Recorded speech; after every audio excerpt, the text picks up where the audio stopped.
Desde el Centro de Noticias en Televicentro, para Honduras y el mundo, a continuación el foro líder de la televisión en Honduras. Frente a Frente, con Renato Álvarez.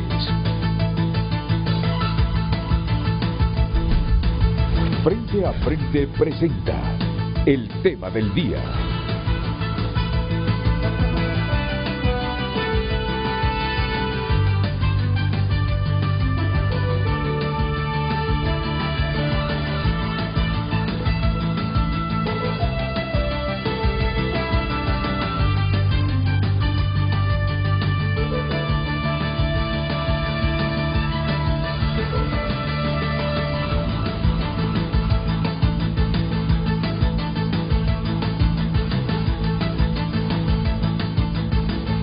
Hola, muy buenos días, bienvenidos a Frente. El tema de hoy es de suma importancia para Honduras. Yo estoy sorprendido de los escenarios más pesimistas en cuanto a reducción de el promedio de escolaridad para Honduras. Es decir, todos los países centroamericanos a raíz de la pandemia y que no han habido clases presenciales ya en año y medio, tendrán su impacto. Pero algunas naciones centroamericanas ya tenían un promedio de escolaridad más alto. Si bien en los escenarios pesimistas que se están estudiando bajan, mantienen todavía una decencia, una dignidad en su educación.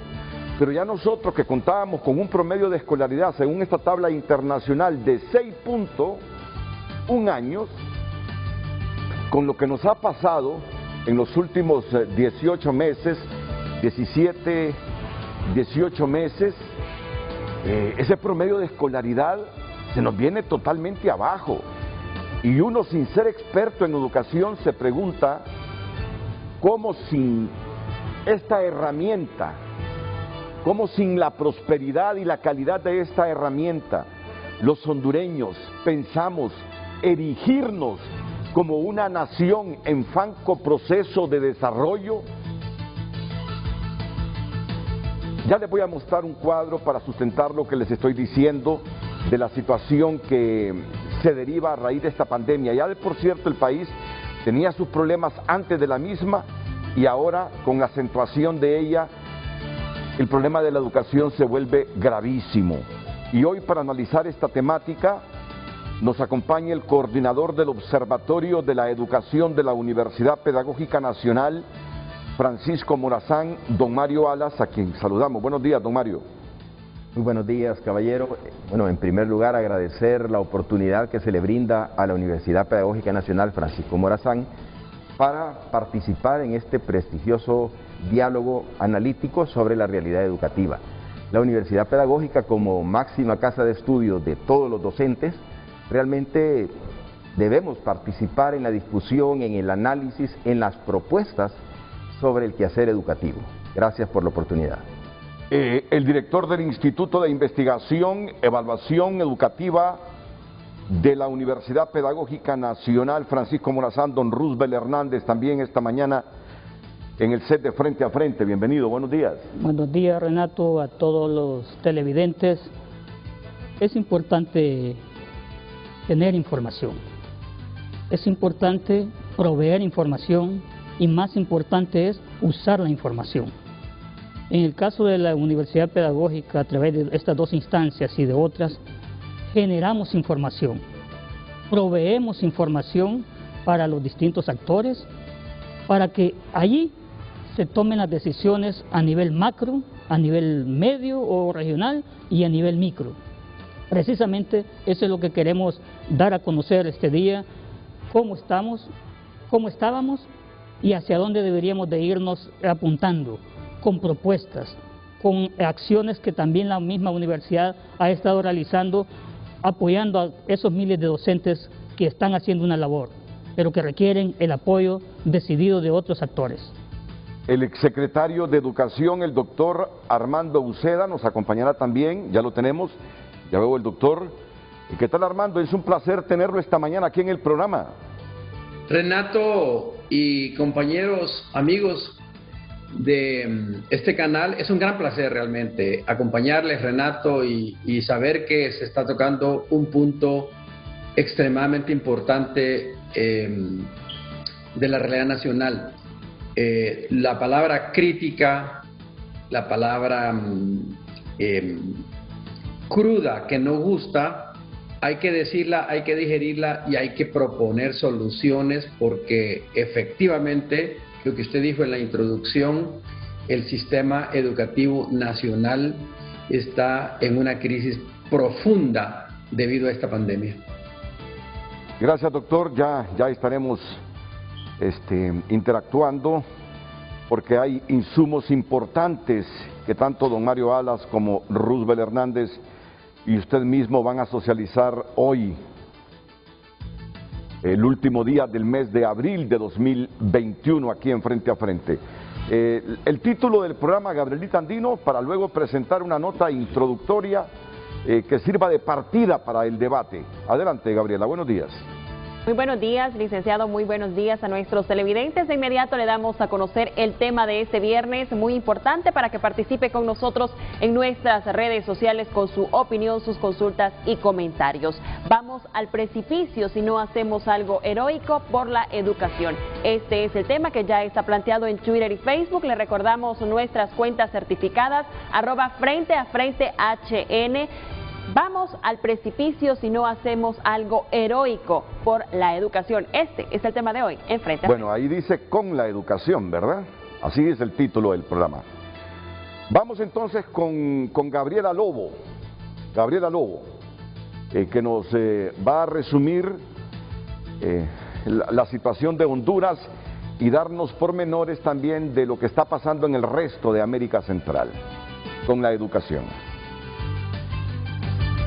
La pandemia de la COVID-19 ha ocasionado enormes daños en todos los sectores de Honduras, pero sin duda una de las pérdidas más preocupantes que ha generado está relacionada con la materia educativa.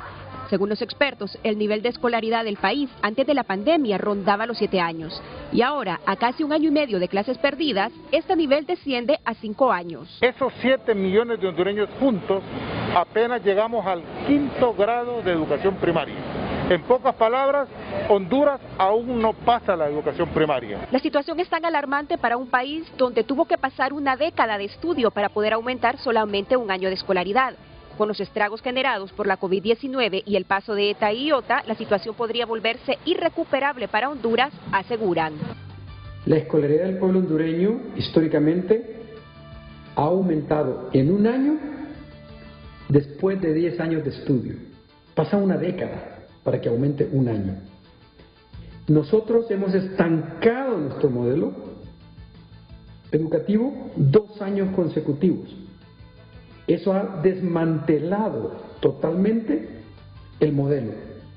La COVID-19 y los desastres naturales mantienen fuera del circuito escolar a 1.500.000 educandos este año.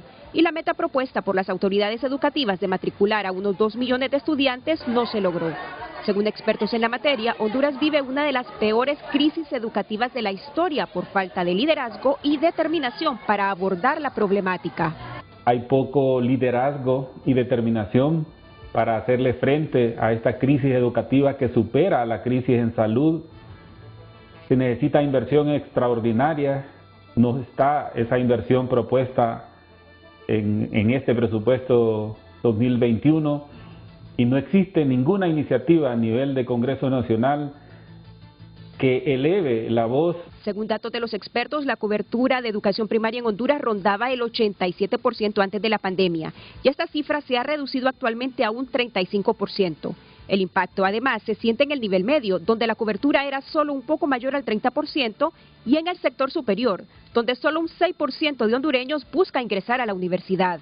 El cierre de los centros educativos por la pandemia merma los años de escolaridad en los países de la región, donde Honduras, según estimaciones, podría sufrir uno de los mayores impactos. Costa Rica, con un nivel de escolaridad de 9 años, podría bajar a 7.2. El Salvador, con 7.6 años de escolaridad, podría descender a 6.1 años. Guatemala, con 6.3 años, desciende a 4.8 años de escolaridad. Honduras cuenta con 6.1 años y podría bajar a los 4.7 años de escolaridad. Y Panamá, con 7.7 años, podría mermar su promedio a los 6 años de escolaridad. ¿Vieron ese cuadro? Y si nuestra producción a cargo de Carlos Andino puede independizarme ese cuadro, exactamente. Miren, reflexionemos en ese cuadro, reflexionemos en ese cuadro. 6.1 años de escolaridad antes de la pandemia, con tremenda crisis en la educación, porque educación de calidad no hemos tenido. Ahora con la pandemia, el escenario más dramático, 4.7 años. ¿Qué hace prospera un país con 4.7 años de escolaridad? Sale adelante, disminuimos la inequidad social.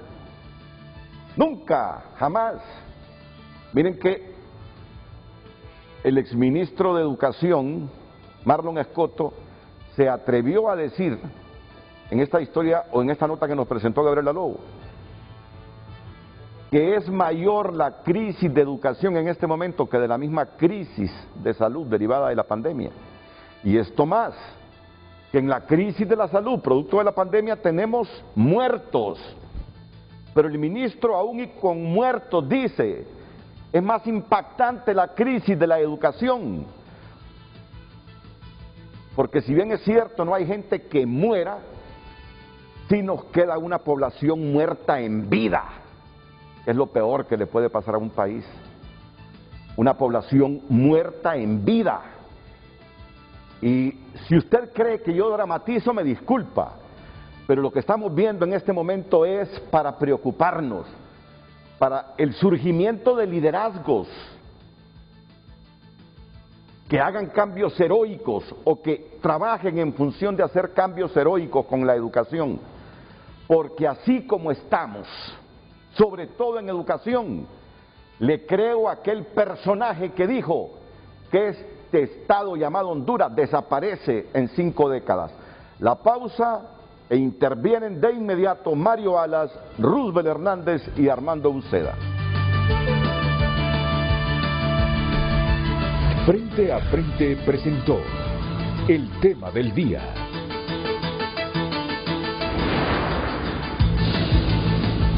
Por Banco de Occidente, apoyando al pequeño de hoy, hacemos el grande del mañana.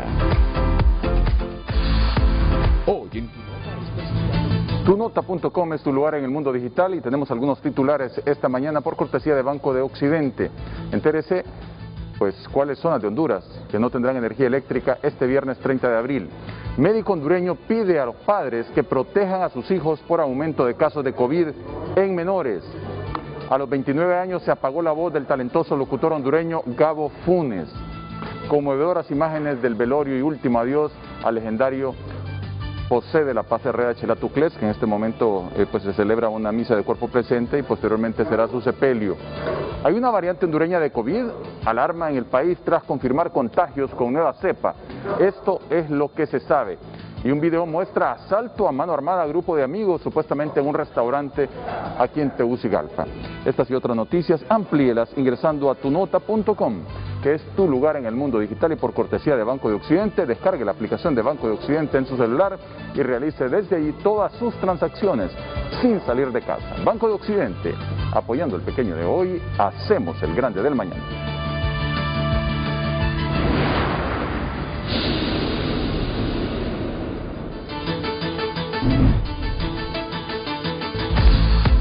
Hoy en Tu Nota fue presentado por Banco de Occidente. Apoyando al pequeño de hoy, hacemos el grande del mañana.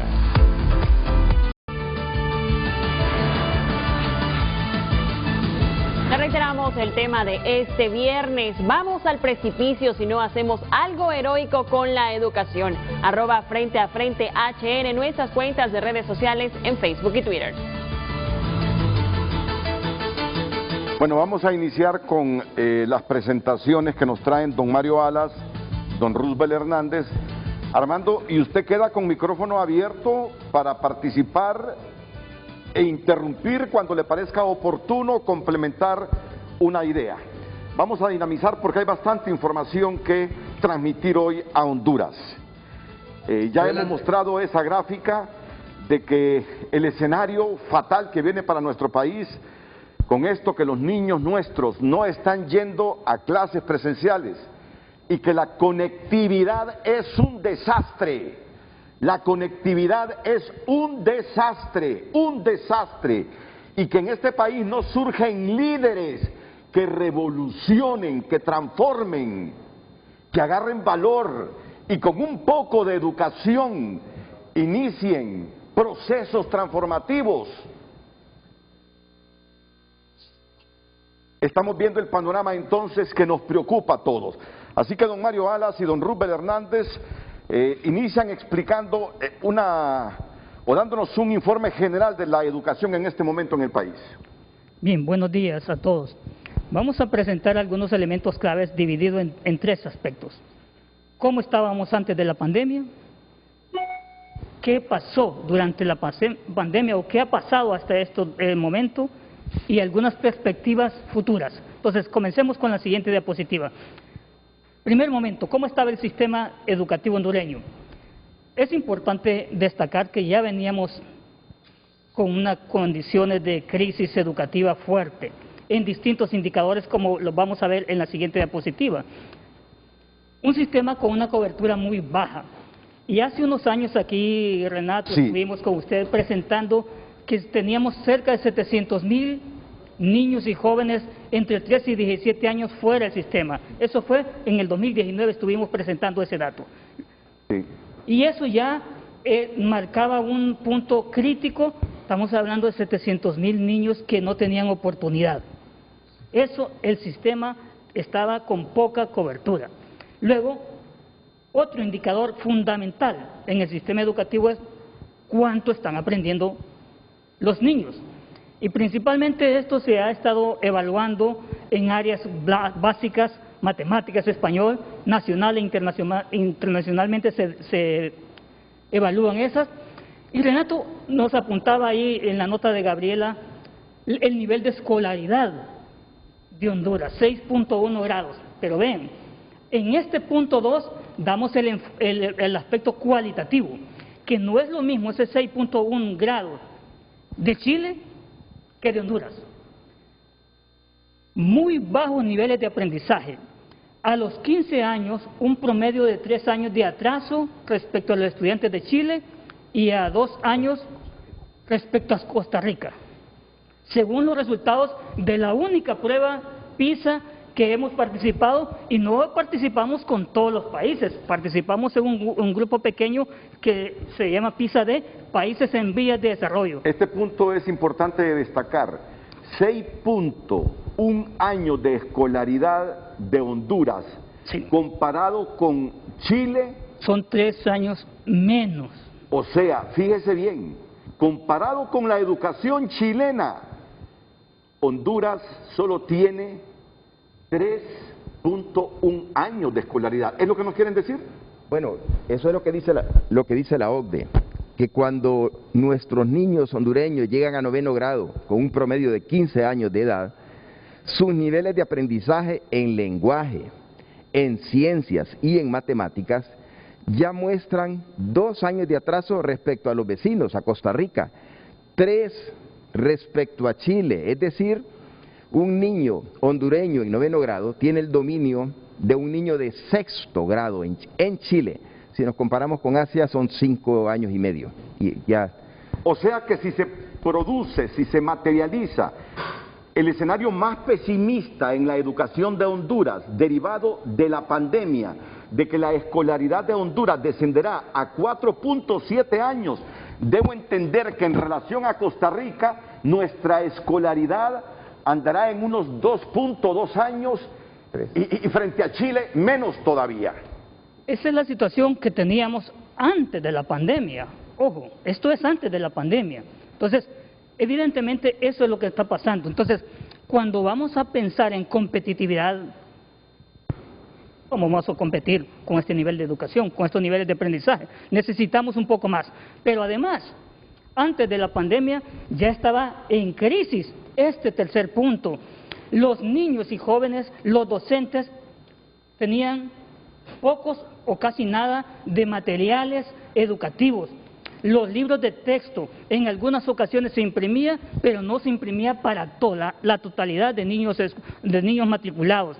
Guías de estudio, cuadernos de trabajo. Entonces, estos tres elementos,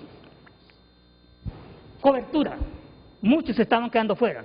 Y los que estaban quedando dentro del sistema matriculados, aprendiendo muy bajo, por un elemento fundamental. Se necesitan materiales educativos. Entonces, pasemos a la siguiente. Una nota nada más. Regresemos, por favor. Solo una nota previa. Los dos primeros indicadores que aparecen aquí son los indicadores que internacionalmente se consideran los determinantes de la calidad de un sistema educativo. Son productos. Cuando hablamos que Finlandia, que Corea del Sur, etcétera, Singapur, tienen los mejores sistemas educativos del mundo, se refieren a, uno, los menores están en el sistema, y segundo, están aprendiendo. Esos son los dos productos principales, y vean que ya mostrábamos un atraso terrible antes de la pandemia.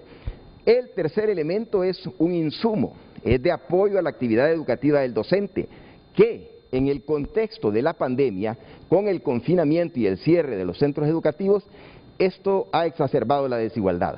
Mientras los centros privados tienen buenos libros de texto, en los centros públicos no hay.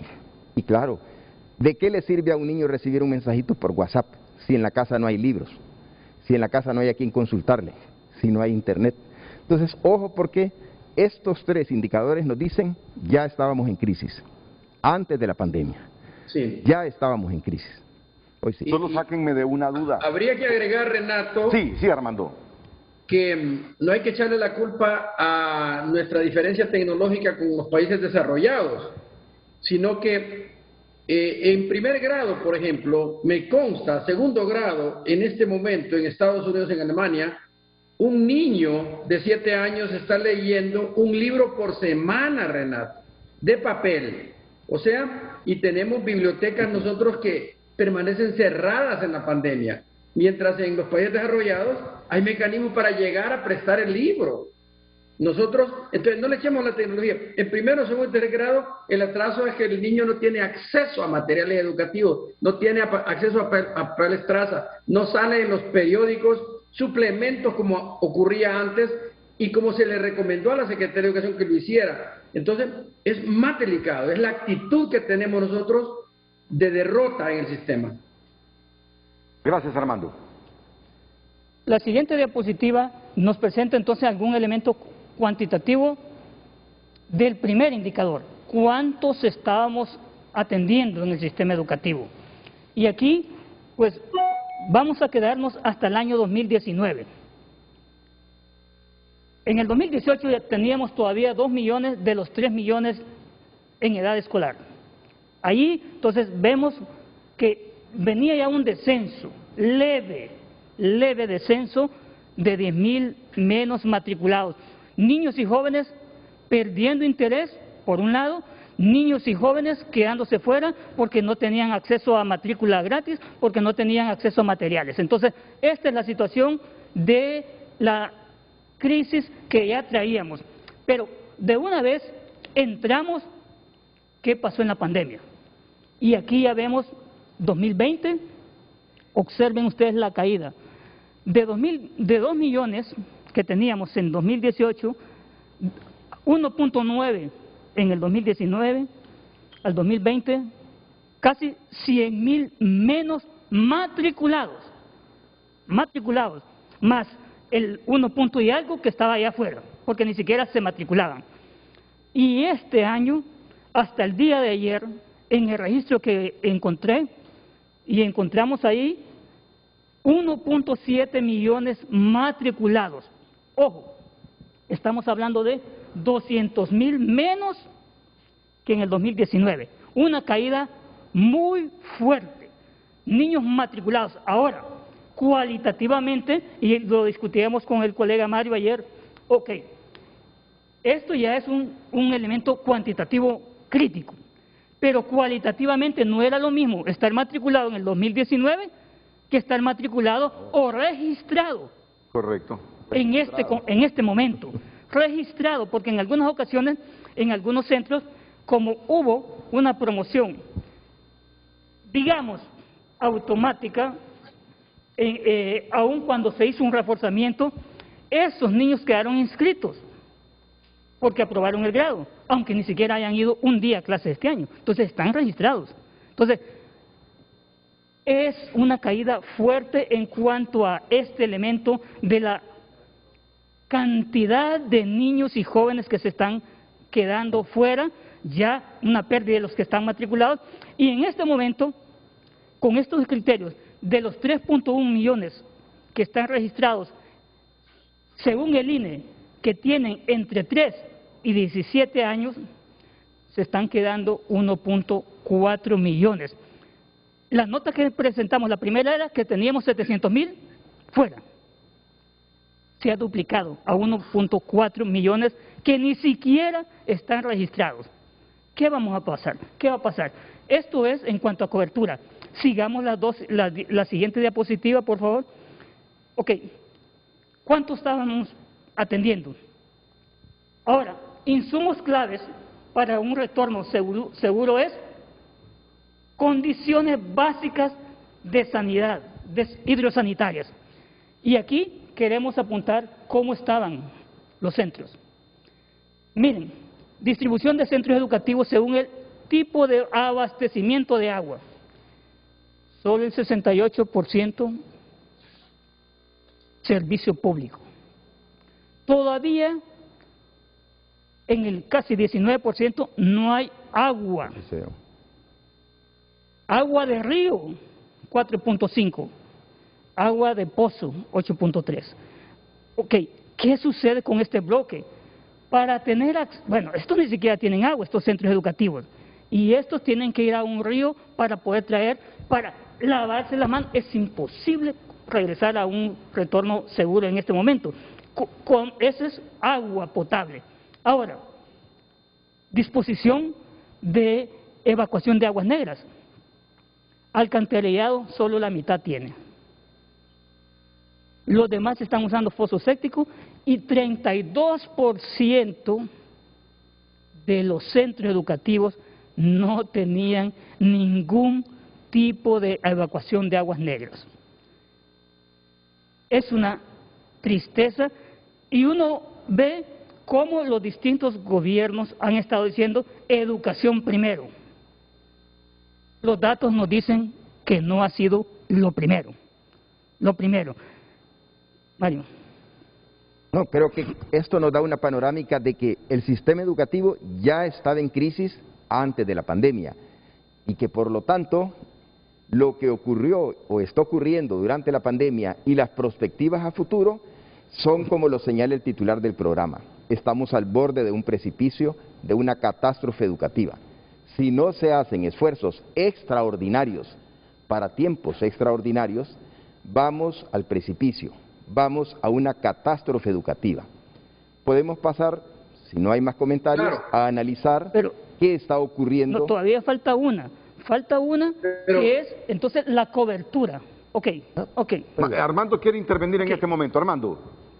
Sí, fíjense, Renato, que este panorama se estaba dando en Sudáfrica, en África, en el norte de África. La UNESCO lo reportó, pero ya las medidas las están tomando la delantera. Lo que estamos ahorita viendo es como cuando usted va a una clínica y le dicen, esta enfermedad que está padeciendo Honduras se llama catástrofe generacional, como lo ha establecido la UNESCO y como lo denuncia el pronunciamiento del Consejo de Educación Superior. Ahí estamos destruyendo.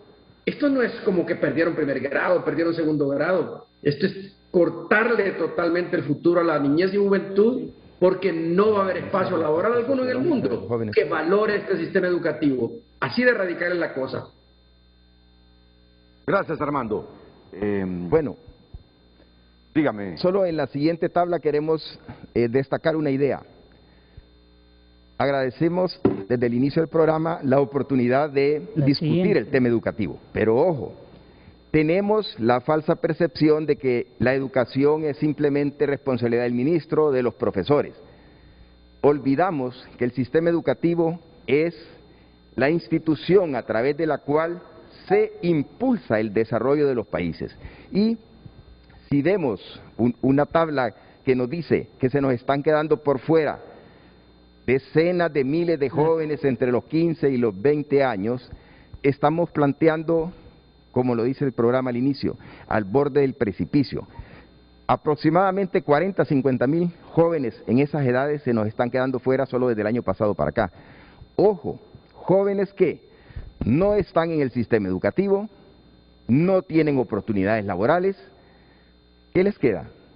Emigrar, buscar cómo sobrevivir, y como lo planteó hace 70 años Robert Merton, sociólogo de Harvard, si a un joven lo ponen ante la disyuntiva de no tengo oportunidades de ganarme honradamente mis ingresos para disfrutar de todo eso que la publicidad me manda a consumir, van a innovar, decía Robert Merton, van a innovar, pero esa innovación no necesariamente va a estar dentro del marco legal, es decir, estamos alimentando la delincuencia.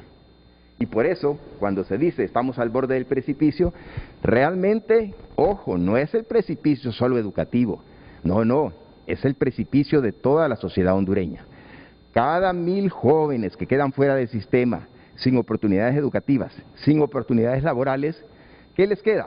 O buscar emigrar, que cada vez es más difícil, o buscar cómo sobrevivir aquí, entre nosotros, y no necesariamente en actividades legales. Entonces, ojo, porque estamos construyendo un desastre.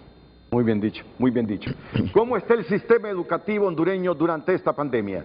Veamos la siguiente diapositiva, y aquí vemos, principalmente nos vamos a enfocar, esto es la cobertura bruta, es decir, por cada 100 niños en edad escolar, en sus respectivos edades, 3 a 5 de prebásica, ¿cuántos están registrados porcentualmente en los niveles? Y veamos, nos quedamos aquí, ven que todo esto en prebásica, de 3 a 5 años, el 40% en el 2019, bajamos al 32% este año.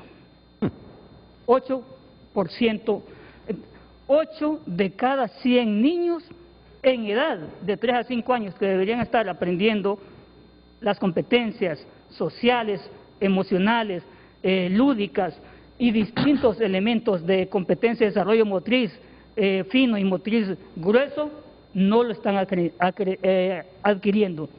Una caída de 8 de cada 100 niños. De primero a segundo ciclo, que es esta segunda columna, esa segunda fila, 11 años. De 6 a 11 años deberían estar matriculados entre primer grado y sexto grado.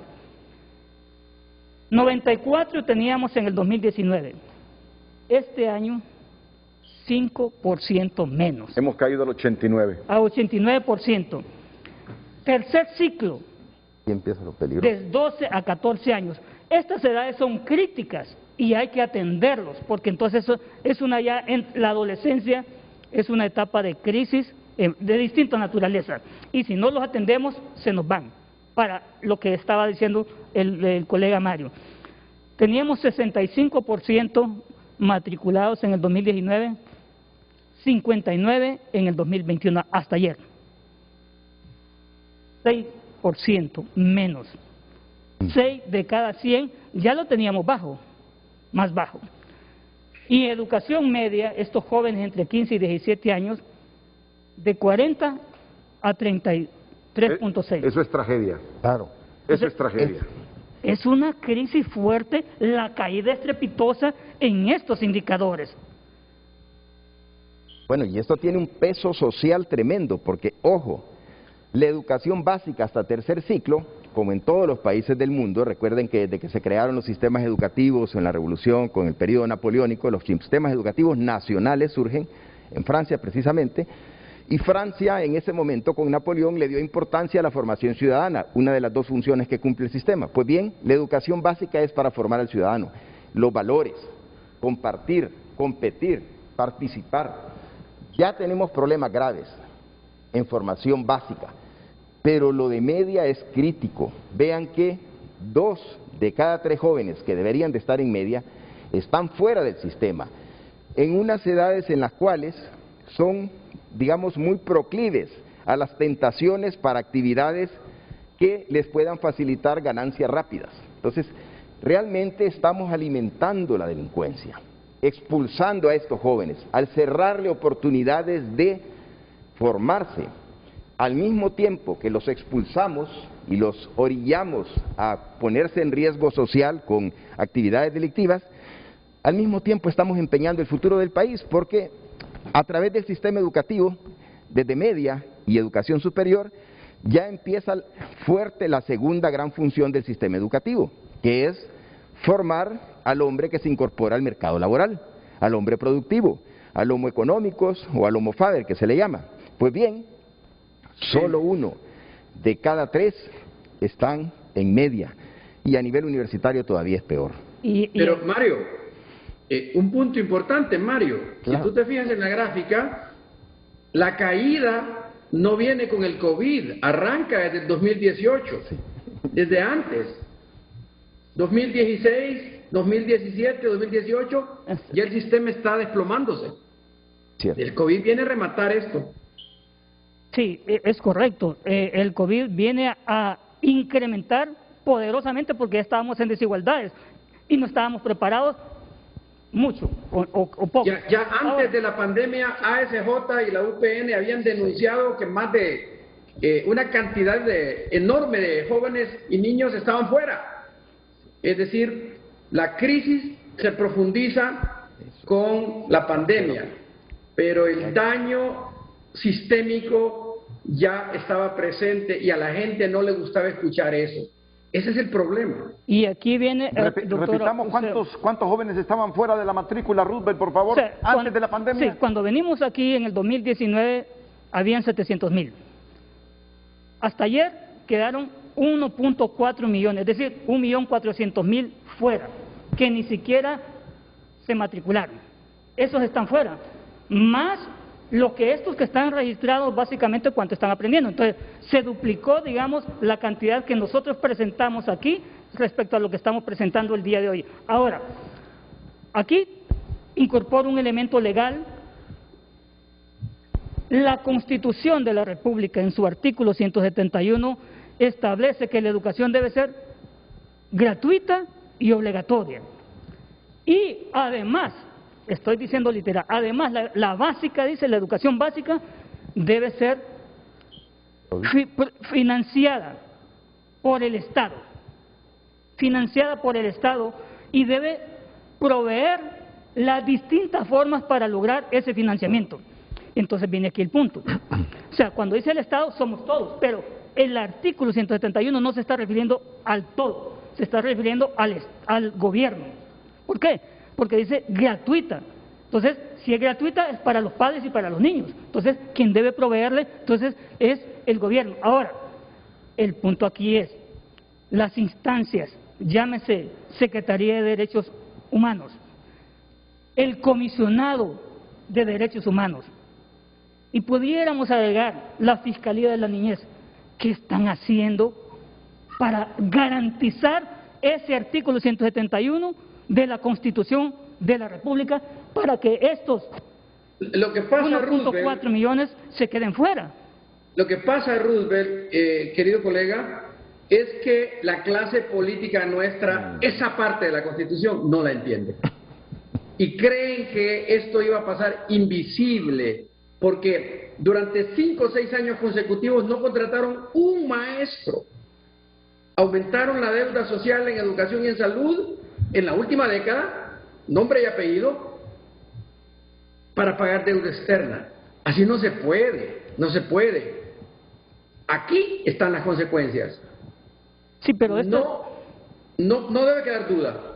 Pero estas instancias, doctor Euseda y todos los televidentes, son pagados por todo el pueblo para defender a la ciudadanía.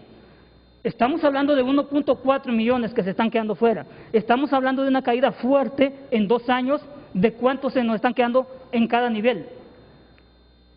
Estas instancias deben procurar que el Estado, llámese gobierno central y gobiernos municipales, cumplan artículo 171 de la Constitución de la República, que debe garantizar que esos 3.100.000 estén siendo atendidos con conectividad, estén siendo atendidos con materiales autoformativos.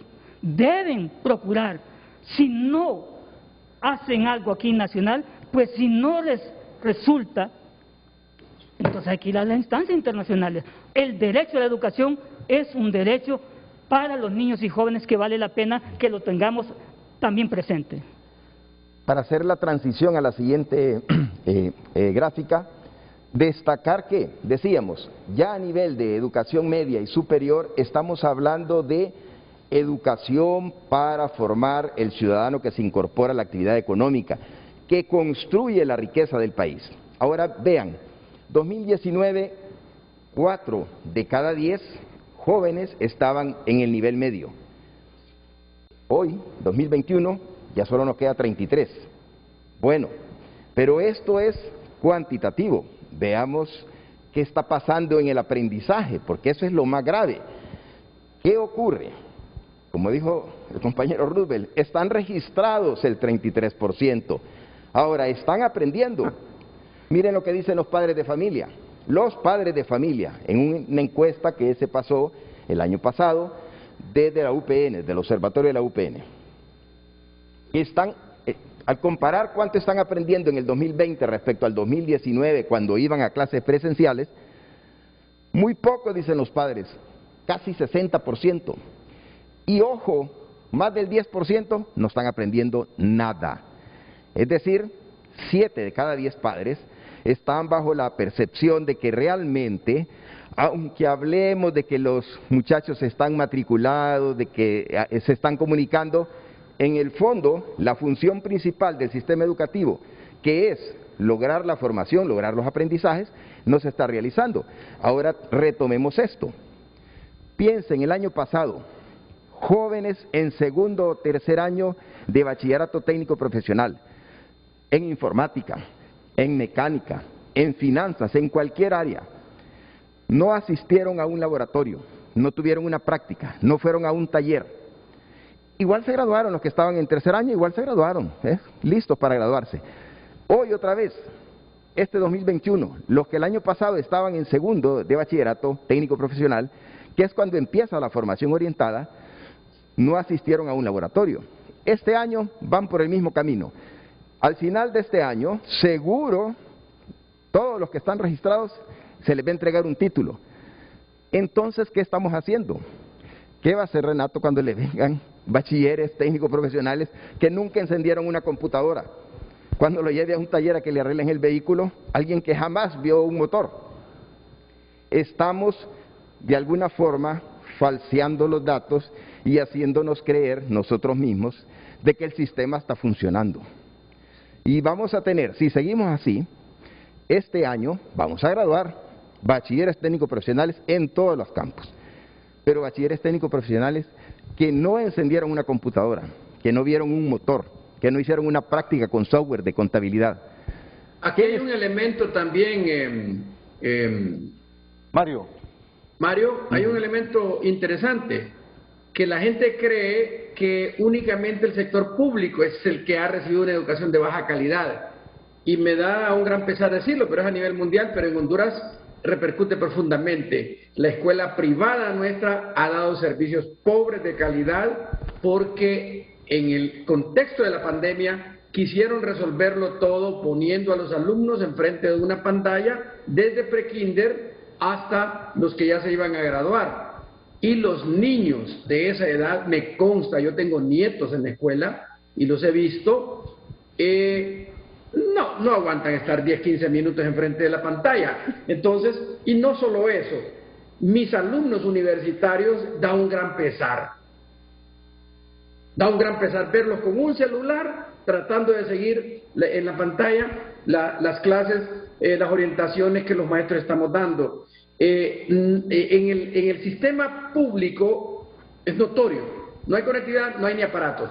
En el sistema privado pueda que tengan internet desde su casa, pero meterle a esta pantalla que están viendo ustedes todo lo presencial, como lo hizo inicialmente el sistema privado, y también su modelo continúa siendo deficiente porque el Estado necesita en este momento apoyar a la escuela privada como a la escuela pública y a la universidad pública como a la universidad privada, porque sostienen un alto porcentaje del sistema.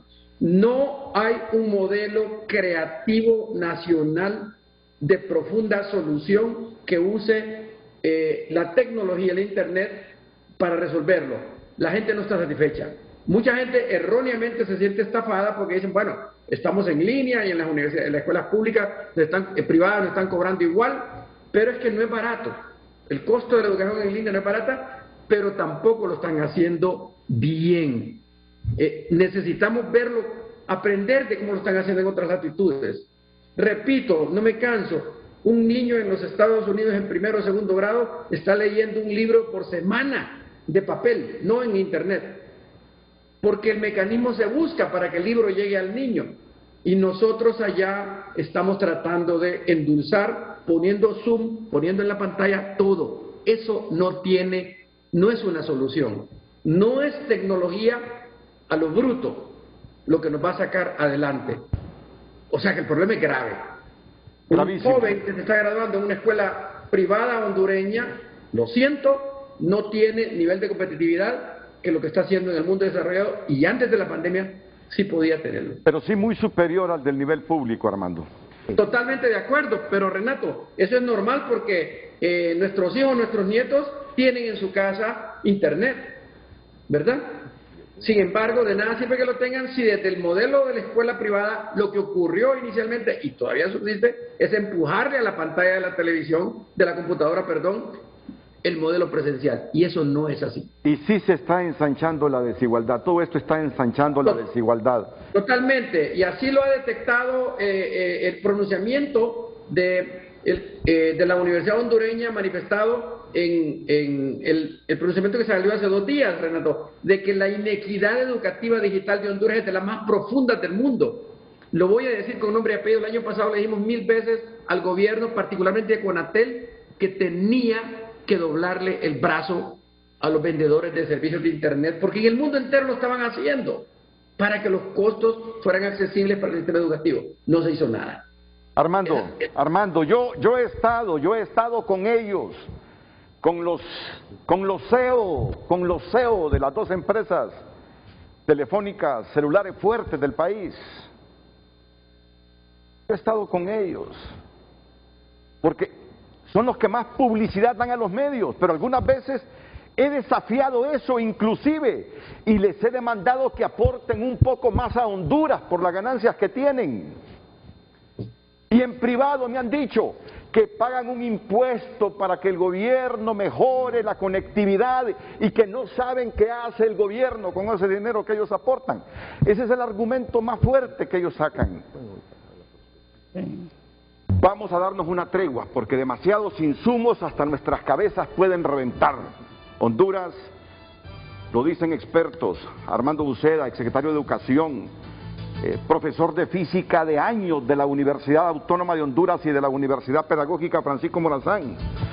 2 expertos benditos que viven en Honduras, que nacieron en Honduras y que se dedican al estudio de la educación, Rubel Hernández y Mario Alas. Esto es un desastre. Vamos al precipicio. Ningún estado sin educación sale adelante. Y si ya vamos a andar por los 4.1 años de promedio de escolaridad, y que la escolaridad en Honduras, en comparación con Costa Rica o con Chile, para poner solo 2 países, 4 años de escolaridad en Honduras, en comparación con Chile, con Costa Rica, en términos objetivos representan 1 o 2 años de escolaridad. Desgraciadamente, un país con 1 o 2 años de escolaridad, ¿para dónde va? No produce, no genera riqueza, solo genera pobreza, y es lo que estamos haciendo de Honduras. Miren que yo hace algunos minutos casi reviento cuando Armando calificó a la clase política de ¿qué, Armando? Que esa parte de la Constitución la leen y no la entienden. Esa parte de la Constitución, discúlpenme, parece que no está clara. y la redactaron los constituyentes, es uno de los artículos más hermosos que hay. El capítulo, el 160 y sus artículos colaterales. Y sin embargo, pasaron 6 años sin contratar a un maestro. Alumnos brillantes que yo tuve en la Universidad Pedagógica, brillantes, Renato, desempleados, de ciencias naturales, de matemática. No puede ser. Entonces, cuando el juego político, cuando esto se cree que no tiene olor, no tiene sabor y no se ve, es porque ellos no se dan cuenta que la sociedad se teje con educación, su red social se sostiene con educación. No sé qué está pasando, pero esa parte no la han entendido, la ignoran porque inmediatamente no les da resultados en las urnas. Señores, están equivocados. Me disculpa, Armando, Si no me disculpa, apuestan... Mario, me disculpa, Roosevelt, me disculpa el público que me conoce desde hace 42 años en los medios. Es una clase política mierda. Vamos a la pausa y volvemos.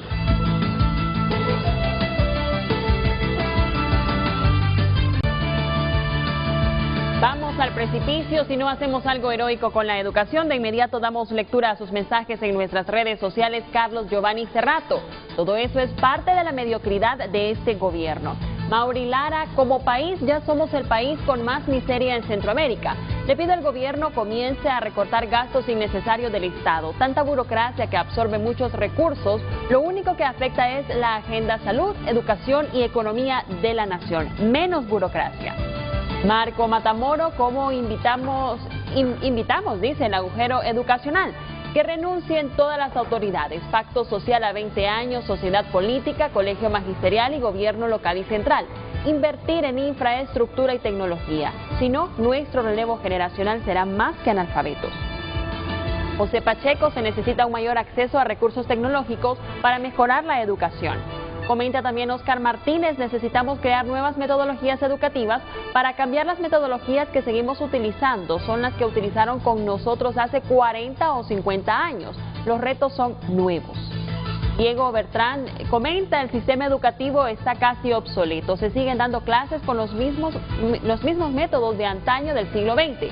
Repetir, repetir y repetir con muy malos resultados de aprendizaje. Solo por mencionar una de las afecciones.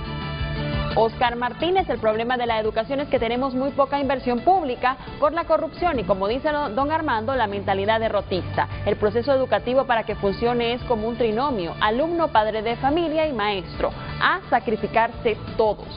Manuel dice, Edgardo, no le mientan al pueblo. Los maestros lo que quieren es que los vacunen. Abrir las escuelas sería otro gran error del gobierno. Cuando se iniciaba la pandemia cerraron las escuelas. Ahora es que hasta los niños se pueden infectar. Es una locura querer abrirlas. Agradecemos todos sus mensajes y participaciones. Continuamos con el programa.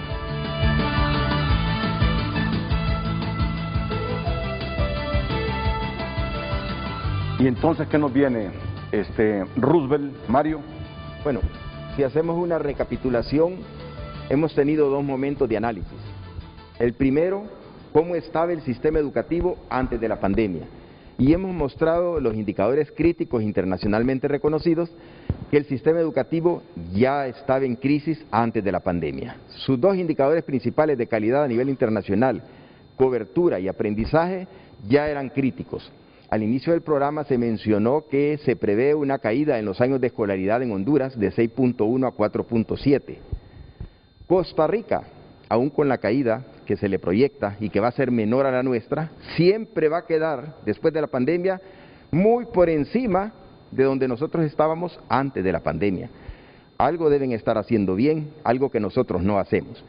En resumen, ya estábamos en crisis antes de la pandemia. Ya teníamos graves problemas y uno de ellos, el de falta de recursos educativos, afecta fuertemente durante la pandemia. Luego hemos visto datos, estadísticas, de que durante la pandemia el sistema educativo ha estado activo. Hay que reconocer a la Secretaría de Educación que ha hecho esfuerzos, estrategias técnicas para mantener activo el sistema. Pero ojo, mantenerlo activo como una emergencia cuando surgió la pandemia estaba bien, pero no podemos continuar todo 2020 y ahora 2021 como un sistema educativo que, como bien lo resumía el colega Rubel, es un sistema educativo de WhatsApp. El profesor manda una tarea y el alumno cuando pueda conectarse, eso puede ser en noviembre, va a mandar alguna respuesta. Y vamos a promocionarlos a todos, eso sí, diplomas le vamos a dar a todos. Entonces, ojo, porque seguimos agravando los indicadores durante la pandemia, pero creamos una falsa expectativa diciendo, no, si no se nos retiran tantos, todavía tenemos por ahí 1.7 registrados, mantenemos algún nivel de actividad, pero en el fondo, ojo, estamos cultivando una catástrofe educativa y social.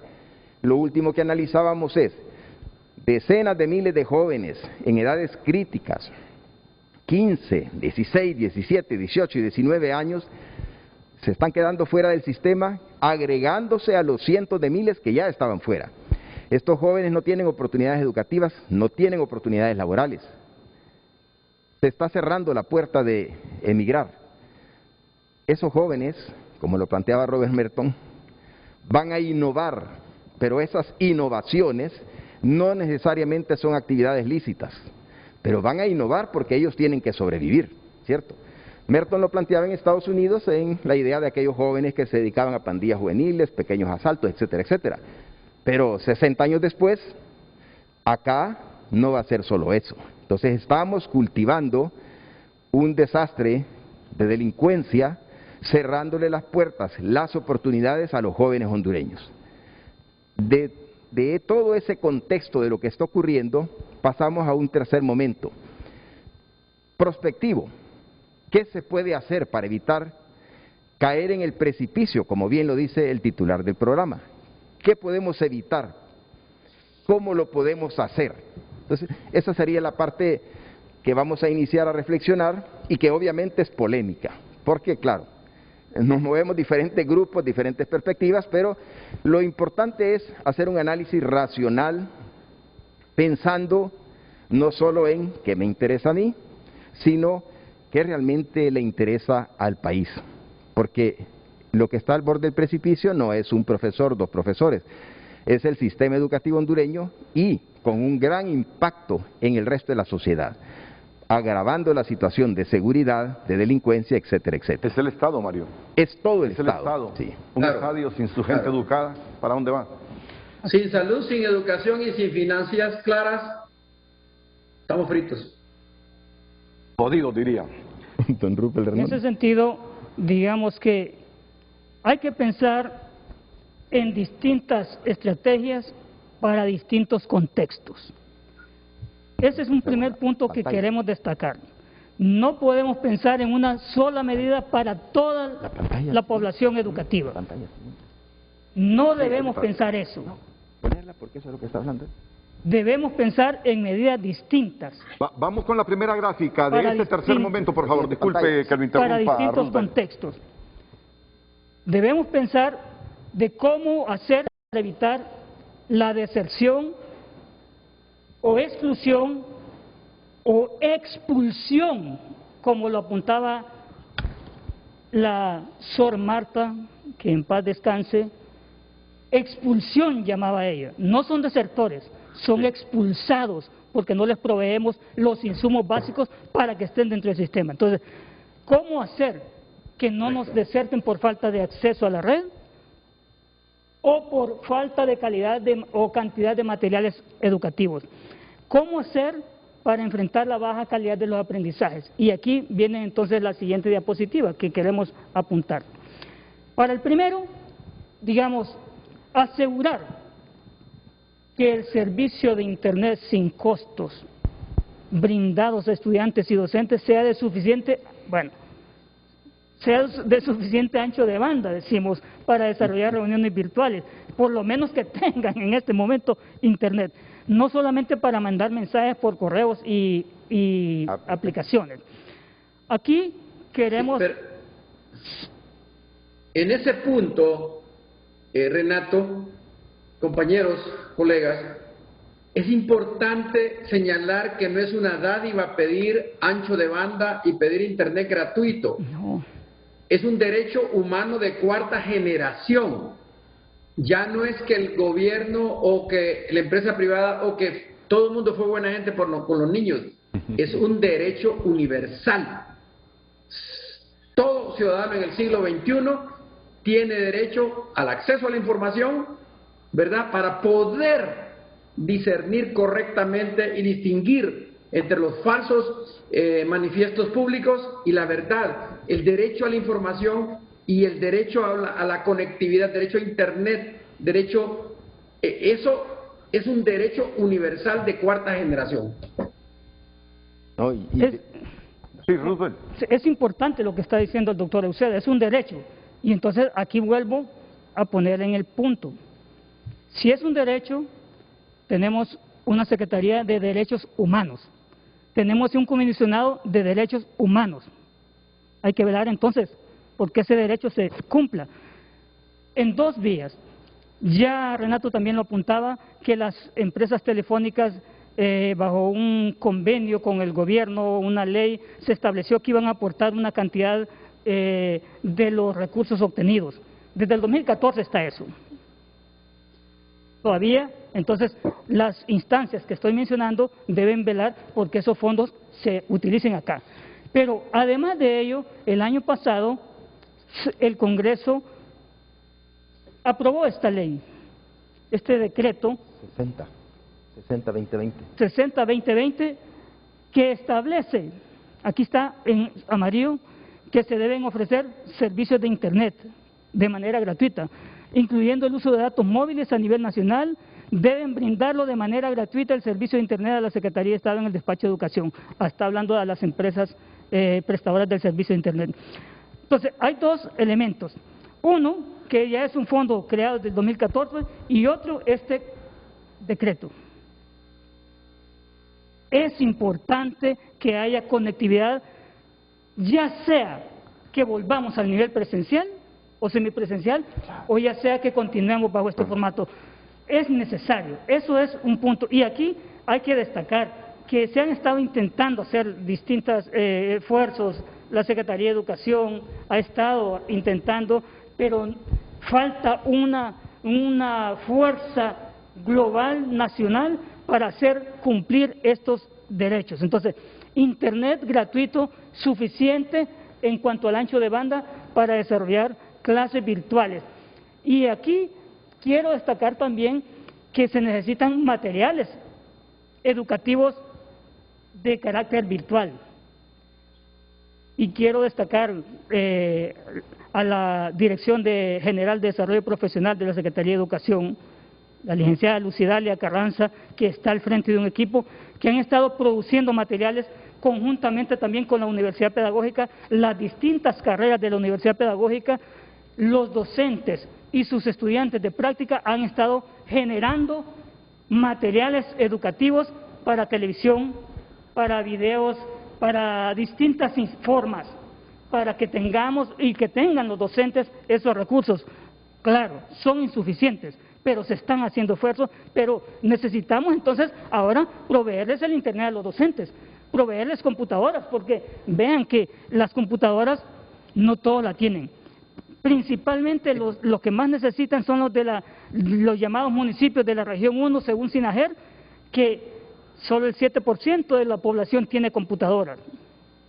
O sea, es difícil entonces sí, que con eso, entonces hay que proveer. Ese punto es importante, Roosevelt, ese punto es importante porque usted puede tener un emisor, pero si no tiene receptor, como que nosotros estemos hablando en este programa y solo haya 100 televisores en Honduras. Es decir, en la Secretaría de Educación ya no da abasto, tiene técnicos excelentes, me consta, yo trabajé ahí, pero no tiene apoyo financiero. El año pasado, estas ideas que está dando la Universidad Pedagógica, junto con la Universidad José Cecilio del Valle, la Católica, Unitec, la Nacional, nos reunimos más de 3 meses y le planteamos al gobierno, le entregamos una serie de proyectos para que todas estas ideas las pusiera en práctica. Y ahí se requería poner recursos. Se lo entregamos al más alto nivel. 0 centavos invirtió, entonces no se puede. No se puede, esto no es que va a llover y la semilla va a germinar. Tiene que llover ideas y recursos. Todas estas ideas, Renato, las ha analizado bien la comunidad universitaria, que está unida en una sola universidad y que es la que menos crisis ha tenido, le cuento. ¿Por qué? ahí hay una mayor escolaridad, pero ha tenido crisis. Entonces, aquí, para que tengamos resultados, estas ideas son centrales, que las lean y las entiendan nuevamente. ¿Quién? Los que deciden sobre el presupuesto nacional, ¿dónde? En el hemiciclo donde se asigne el presupuesto, no a puertas cerradas, sino debatiendo seriamente qué vamos a hacer para evitar esta catástrofe generacional. Mario. Bueno, un aspecto que hay que tener en cuenta, Roosevelt ya lo destacó. No se trata de que, como hay emergencia, porque ojo lo que dice el tal decreto, durante el año lectivo 2020, no, eso no puede ser.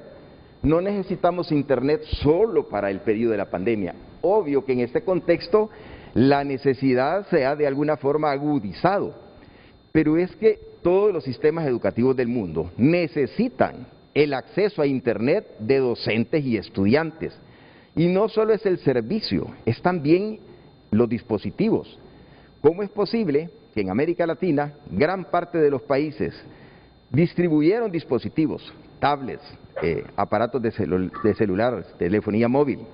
¿Cómo es posible que en otros países pudieron asignar recursos extraordinarios y en Honduras ni siquiera pudimos hacer cumplir un decreto publicado en la Gaceta en julio del año pasado? Entonces, ojo, lo del internet coincidimos todos. En las reuniones de universidades públicas, privadas, ANUPRI, se identificó este punto como clave, porque es parte de modernizar el sistema educativo, no solo como emergencia de la pandemia.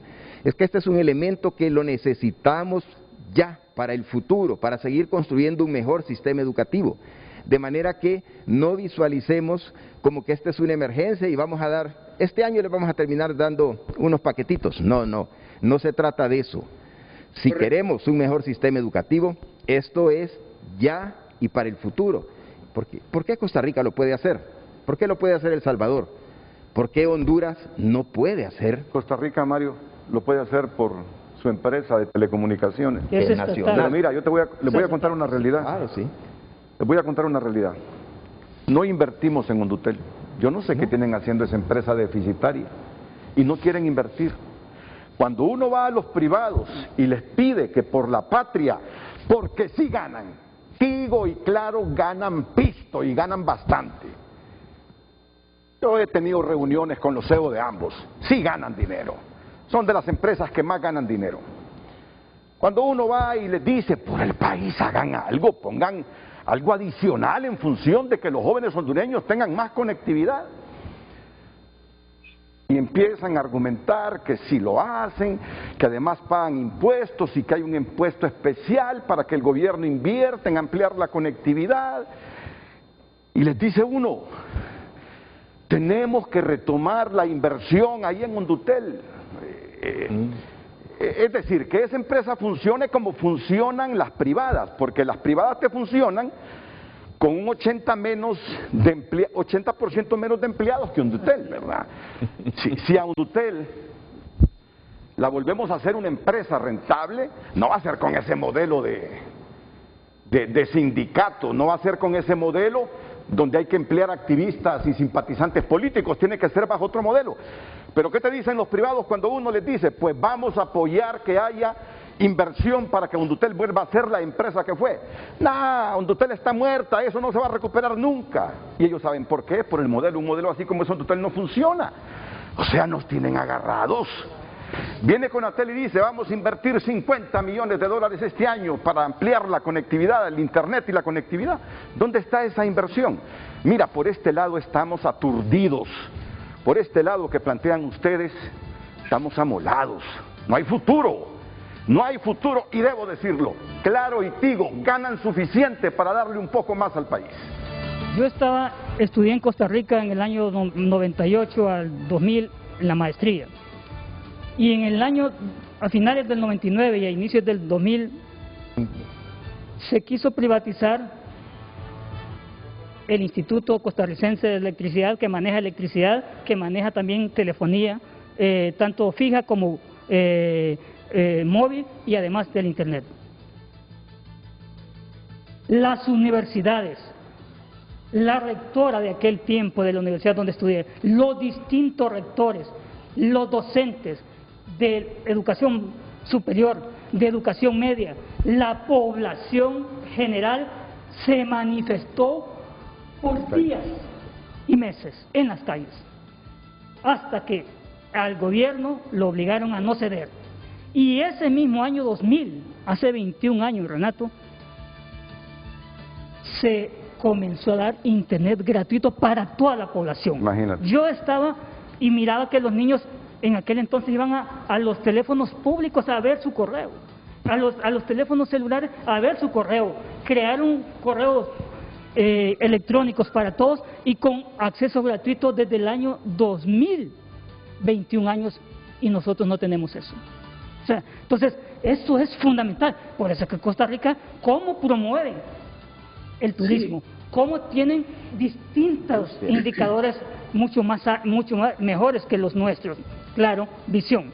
Eso fue en el año 2000. O sea, en el año los 40 ya vimos que Costa Rica tomó otras decisiones, invertir más en educación y menos en otra área. Entonces, es fundamental eso, que podamos ver que la conectividad le va a ensanchar el mundo a los niños. Pero entonces, escuchemos a pero miren, hay que poner el dedo en la llaga como lo hizo Renato, con claridad, y que no se molesten. Para eso es este programa, porque ahorita no estamos en una situación normal. Mire, ese impuesto a que se refiere Tigo, Claro o los ejecutivos de ellos, ese es el impuesto que paga cualquier empresa, que le dicen de lo que paga de impuesto, tanto vamos a usar para tal cosa. Que el gobierno lo invierta, como una vez lo explicó nuestro amigo Julio Raudales aquí, para salir de otros problemas financieros, otra cosa. Pero es un impuesto adicional, Armando, es un impuesto adicional a lo que ya pagamos todos, las empresas jurídicas. Pero Renato, es que en tiempos de pandemia todos tenemos que hacer un esfuerzo extraordinario. Así es, ¿Por qué estamos de acuerdo. En Argentina, una de estas compañías, en marzo del año pasado, el gobierno le tosió la mano y le dijo: vas a darnos subsidiado para las universidades del país? Una de estas salió yo lo hice público. ¿Por qué allá sí y aquí no? Porque nos falta a nosotros que nuestro gobierno nos proteja en eso. Es Totalmente. una crisis mundial. Totalmente, de acuerdo.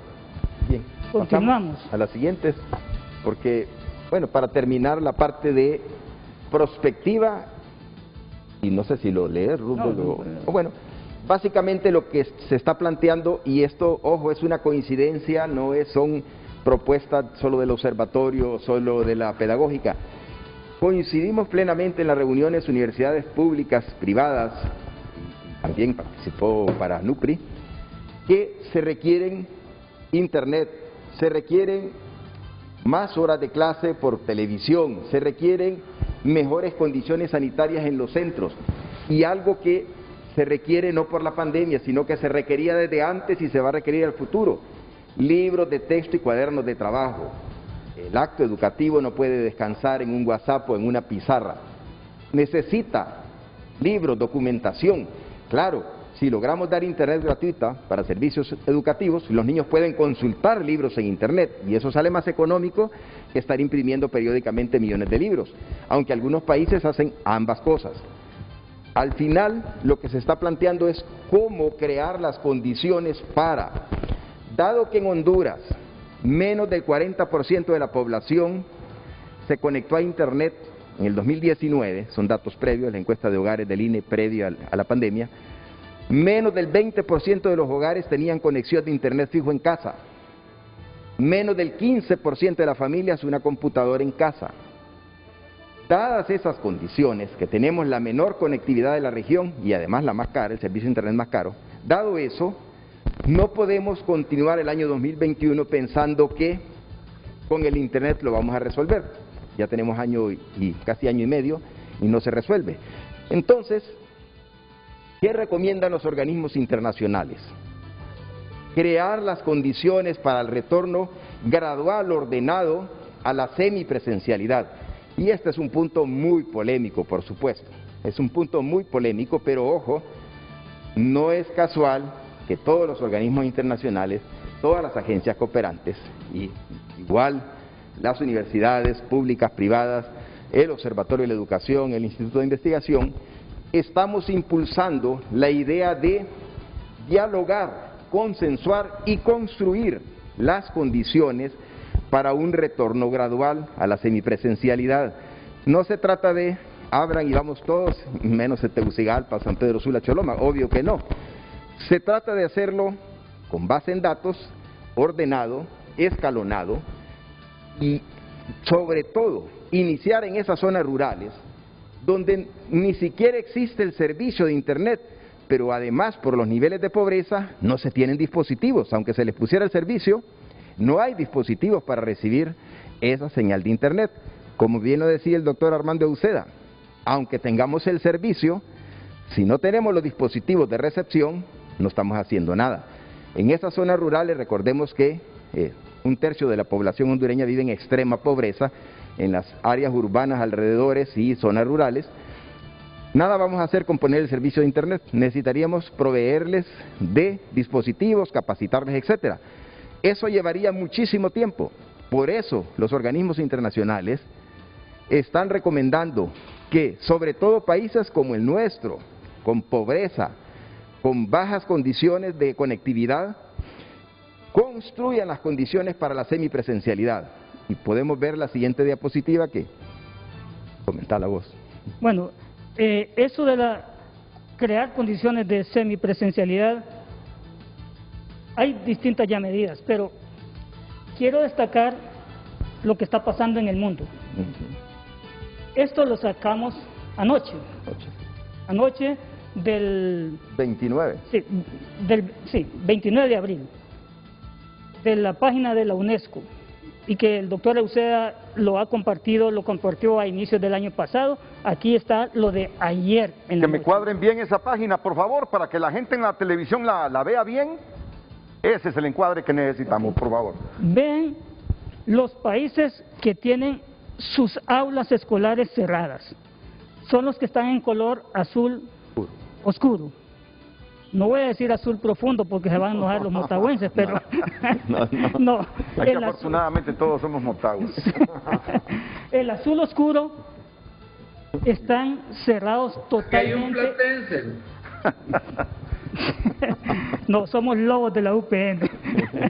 Ven, ciertamente solamente, aquí está, 27 países a nivel mundial, de 210 países tienen sus aulas cerradas. 27. 10% de los alumnos. Afectando a 174 millones. Sí, ahí están. Los 174 millones de niños y jóvenes que tienen sus aulas totalmente cerradas. O sea, hoy en día. Sí. De cada 10 alumnos en el mundo, 9 ya han regresado a la semipresencialidad o presencialidad. De cada 10, 9 ya han regresado. Correcto. Queda 1 de cada 10. Y nosotros estamos ahí. Estamos ahí, en 1 de cada 10. Ahí estamos otra vez, a la cola en las estadísticas. Entonces, el color azul profundo que aparece ahí es el color de la catástrofe generacional. Así es. Así es.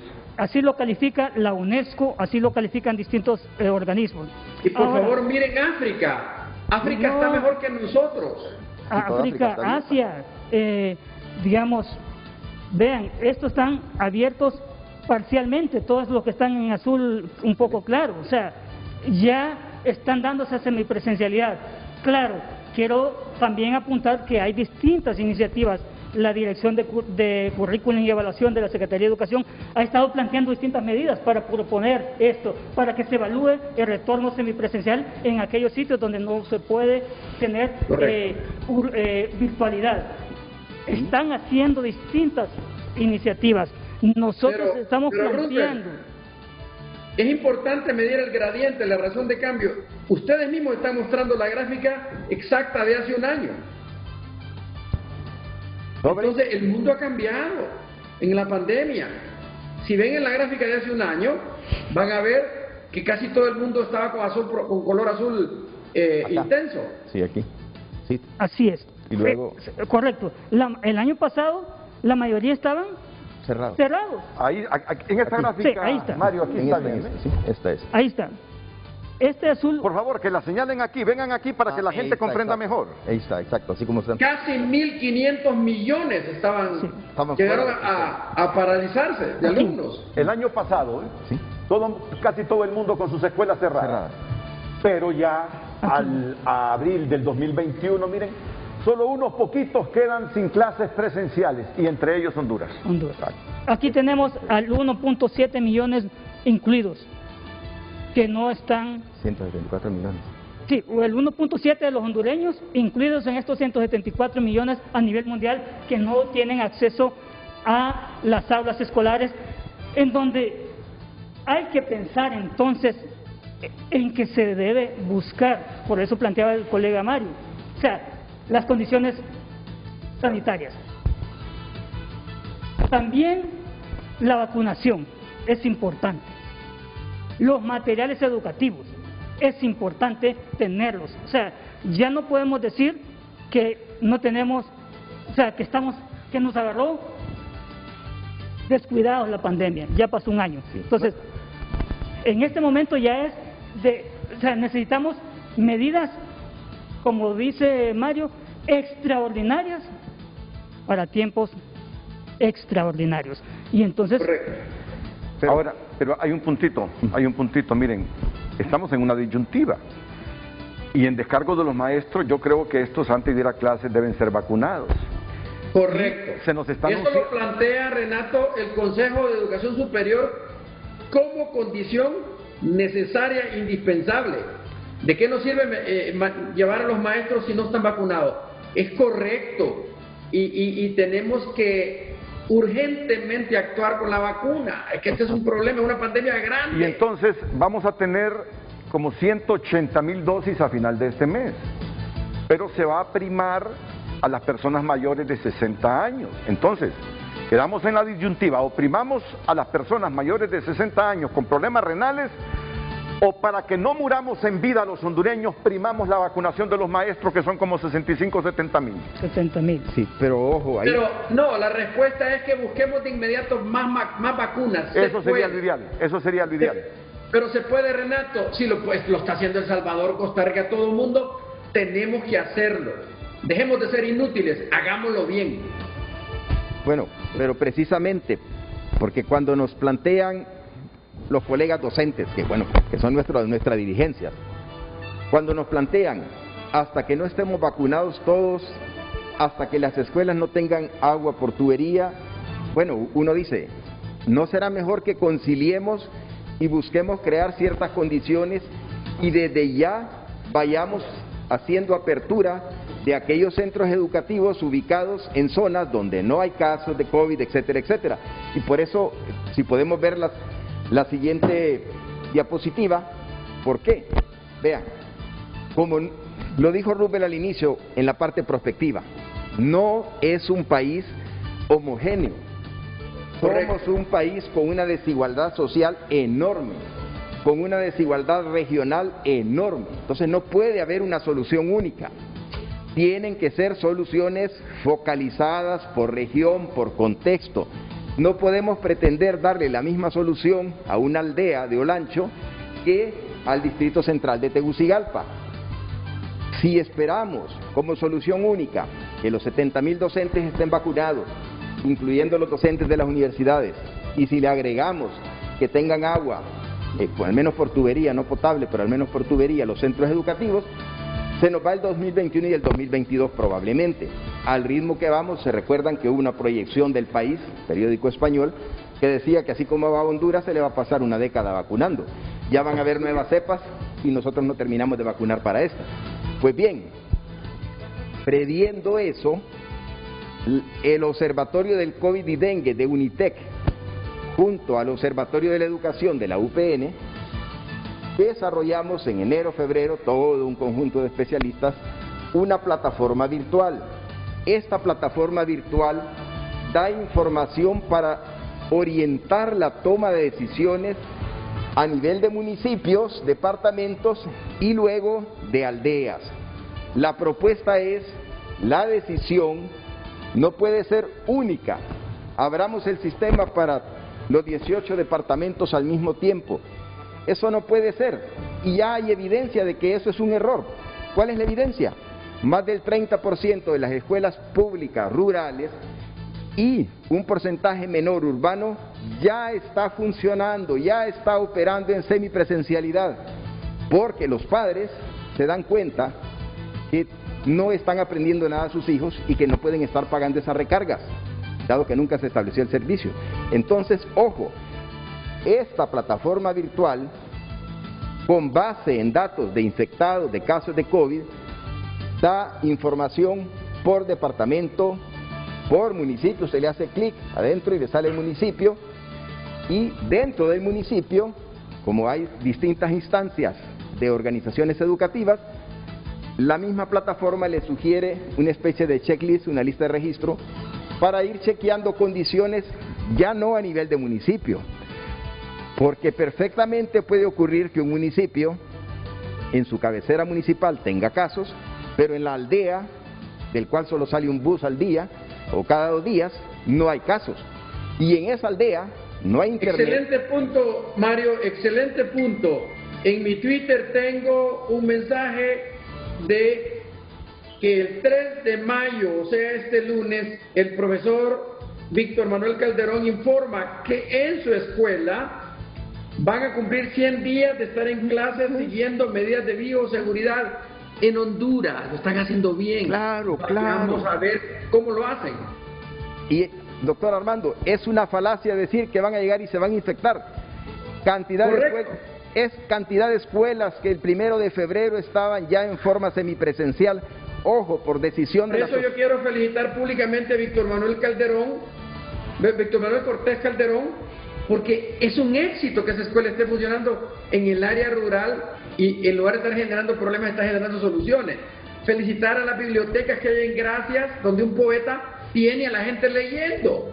Bueno, exacto, o sea, sí. Perdamos el miedo, el pánico es lo peor que nos puede pasar. Bueno, así es que como, justamente... Así como a muchos maestros, la profesora Sonia Martínez allá en Intibucá y otros municipios que están dando ese paso, no pensando en que no tienen las condiciones, no las tienen aún. Lo que tenemos que buscar es proveerles la vacuna lo más pronto posible, mejorarles las condiciones hidrosanitarias, pero... Y no creamos que estamos siendo irresponsables. En este momento acabo de recibir un mensaje de Alemania, de un hondureño que vive allá, un distinguidísimo profesional, que esta semana Alemania regresó a sus clases presenciales cuidadosamente. Esta escuela sí, esta escuela no, doctor, porque todavía no están vacunados todos, pero no van a cerrar el sistema educativo y meterse en una cueva y decir que aquí no salimos más que muertos. Vamos a ese punto. Eso de que todos estén vacunados, al final es una idea muy ambiciosa. Ningún país en el mundo ha vacunado a su población. Israel, hasta el día de ayer, reportaba 57%, 52% en Reino Unido, en la parte de Inglaterra principalmente. Pero ojo, el resto de países del mundo andan en un promedio de 20, 20 y pico. Estados Unidos ha subido mucho en los últimos 2-3 meses. Pero ojo, todos esos países tienen sus sistemas trabajando en forma presencial o semipresencial bajo los cuidados pertinentes.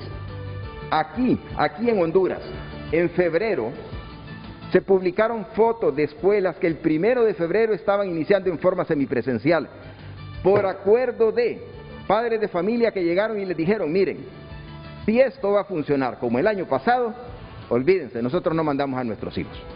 Cierren esta escuela si quieren, pero nosotros no los mandamos, porque ni están aprendiendo nada y es un gran gasto de recargas en internet. ¿Qué hicieron? Abrir. Todas esas escuelas han estado funcionando y no es cierto que los niños van a intercambiar mascarillas.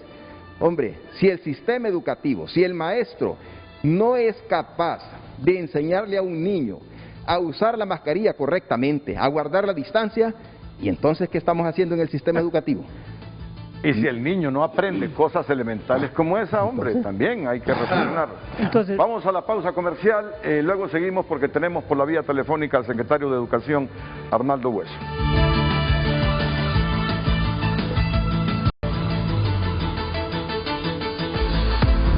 Hoy en Tu Nota es presentado por Banco de Occidente. Apoyando al pequeño de hoy, hacemos el grande del mañana.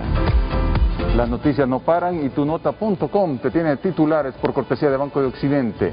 India recibió 400 botellas de oxígeno y casi 1 millón de pruebas rápidas para COVID, donadas por Estados Unidos.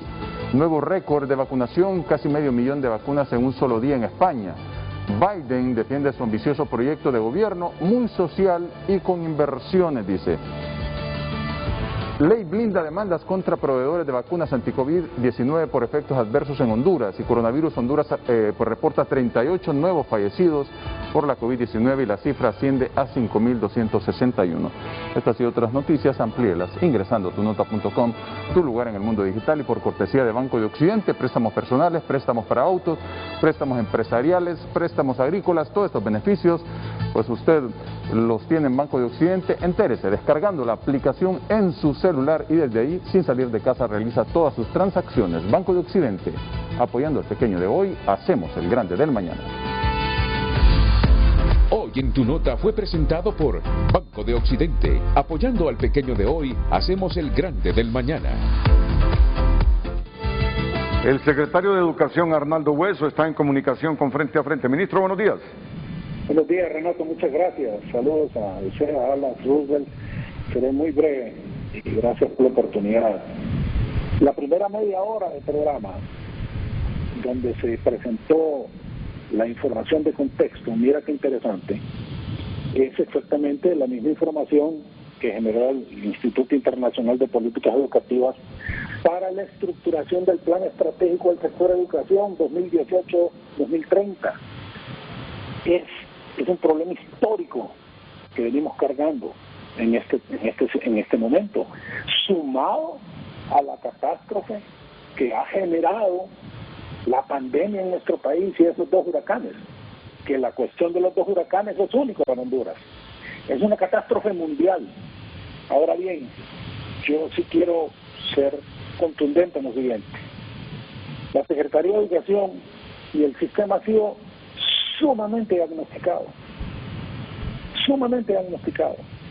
Tenemos cualquier cantidad de estudios científicos. Pasa que es importante dar el siguiente paso, que es la operatividad y la acción concreta de esto.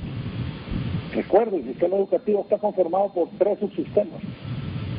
La cobertura educativa debe sumarse a las instancias que velan por la niñez de Honduras. Se ha invitado a muchas organizaciones, Renato, y no han pasado del discurso a la acción. Y yo tengo que ser contundente en esto. Y a veces quedamos solos, pocos actores en esto.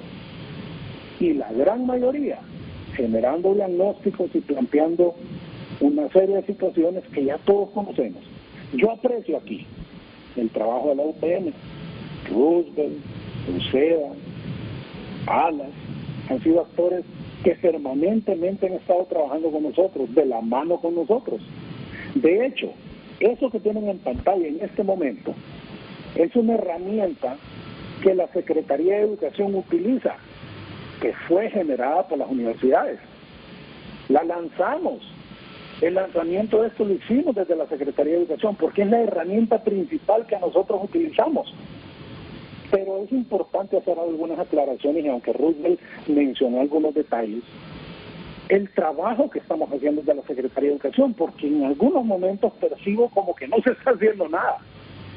Y tengo 3 testigos ahí, los 3 panelistas, que no pueden dejarme mentir del gran esfuerzo que se está haciendo desde la Secretaría de Educación, con el apoyo de ellos y otros pocos actores que se han sumado. Por ejemplo, se menciona la apertura semipresencial en centros educativos, que algunos desde febrero lo hacen, pero no es por casualidad, es porque esta Secretaría de Educación desde el mes de enero giró los lineamientos que rigen el año escolar 2021, y allí claramente se establece cuál es el procedimiento. Tenemos 2 oportunidades: las clases no presenciales, que es ya lo que hemos hablado permanentemente con la atención, televisión, radio, internet y lo demás, y las clases semipresenciales, que eso parte de un trabajo justamente viendo ese mapa que tenemos en pantalla y conscientes de que el contexto de cada comunidad es diferente. Quien toma la decisión es la comunidad educativa. ¿Quién conforma la comunidad educativa? El director del centro, los docentes, los padres de familia, el gobierno local y otros actores vinculados a la educación de cada comunidad. Ellos evalúan las condiciones de su municipio y deciden si es oportuno abrir o no de forma semipresencial, siguiendo los parámetros establecidos por la Secretaría de Educación, que ya establece claramente la estrategia de retorno seguro a clases. Y si la decisión es que se puede abrir, se remiten al SINAGER más cercano para pedir la autorización, y es el SINAGER el que tiene que dar la autorización de apertura.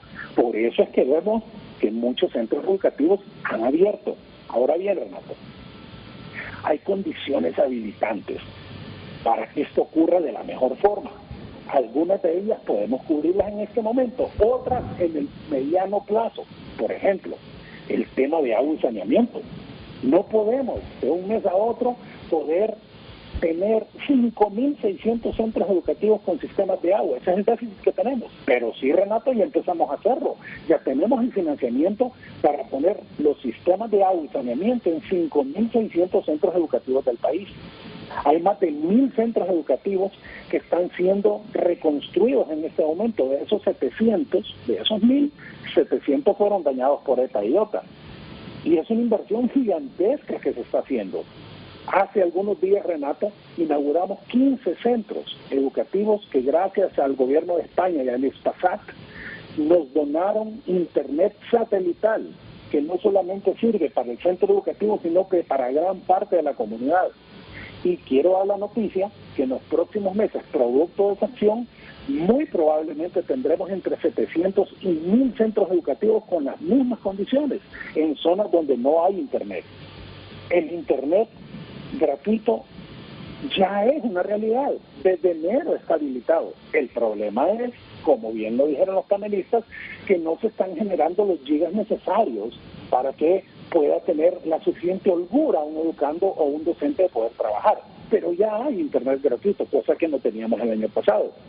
Desde la Secretaría de Educación hemos hecho un esfuerzo gigantesco para dotar de tecnología a los educandos de tercer ciclo y educación media, que es una población muy vulnerable. Estamos entregando las tablets que no solamente tienen el acceso a la conectividad, sino que todas las tablets van cargadas con el contenido. En otras palabras, si el educando vive en un municipio donde no hay acceso a internet, enciende la tablet y ahí tiene todo el contenido. Y si sumamos todo esto a la estrategia que tenemos de radio, televisión, nuestra revolucionada plataforma educativa que Microsoft nos ayudó a potenciar, y la entrega de textos y cuadernos de trabajo que estaremos haciendo en los próximos días, estamos dando un paso importante en este sentido, cerrando una brecha digital, no en su totalidad, damos un paso mínimo, pero avanzando en cerrar una brecha digital. Miren, el mapa anterior no este, sino que el del contagio y de la reapertura de centros educativos a nivel mundial es interesante, es correcta. Honduras no ha podido avanzar de una forma fuerte en crecer con la apertura de los centros educativos. ¿Crees que hay que sobreponer ese mapa que vimos con el mapa del contagio? Hay que ver si esos países que han estado aperturando centros educativos, el contagio ha bajado.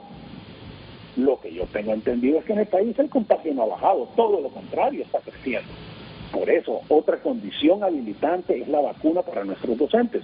Y el presidente ya lo expresó, van en la segunda línea de prioridad. Después del sistema médico vienen nuestros docentes.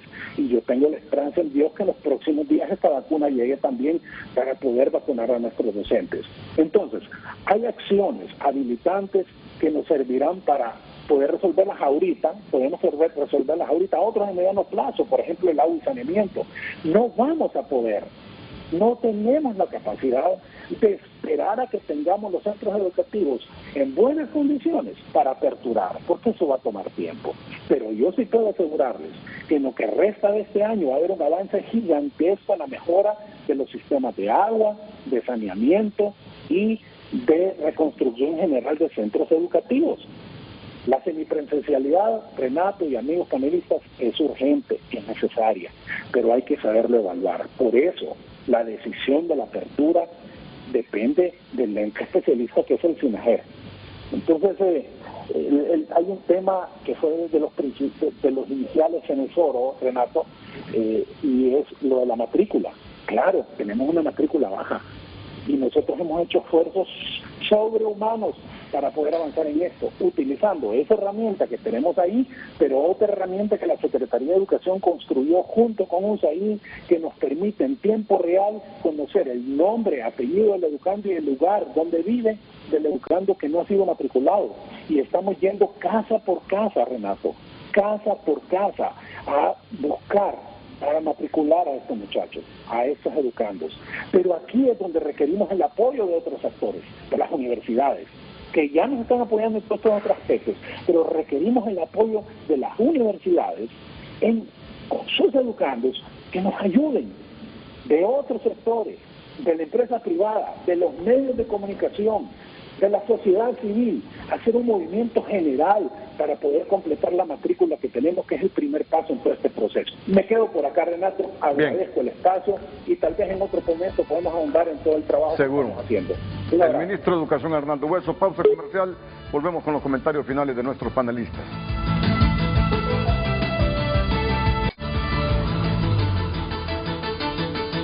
Bueno,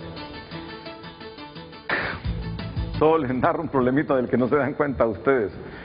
Hay una fuente que nos dice que en este momento 1000 abogados tienen rodeado el edificio del Colegio de Abogados, porque aparentemente el presidente del Colegio de Abogados de Honduras, Freddy Cerrato, pretende expulsar de ese gremio, por lo menos del colegio, al actual presidente de la República y su esposa. Y hay mil abogados que tienen rodeado a Freddy Cerrato ahí. En Estados Unidos habilitaron a Bill Clinton. Sí, Armando no está en Honduras, Armando está fuera en este momento. Pero bueno, así es el país, así está el país en este momento. Justamente eso, los quieren inhabilitar. ¿Sí? Sucedió en Estados Unidos también. A Nixon y a Bill Clinton quedaron inhabilitados. De veras. Bill Clinton no puede ejercer como abogado, por eso solo es conferencista. Repítame, por favor, que tenía un poquito lejos el micrófono. Que esos temas en otros países se han llevado a cabo. Tengo entendido que el expresidente Bill Clinton de los Estados Unidos, a raíz de un testimonio ambiguo que brindó en su caso, cuando se defendió del caso Levinsky, fue inhabilitado de por vida. Él no puede ejercer como abogado.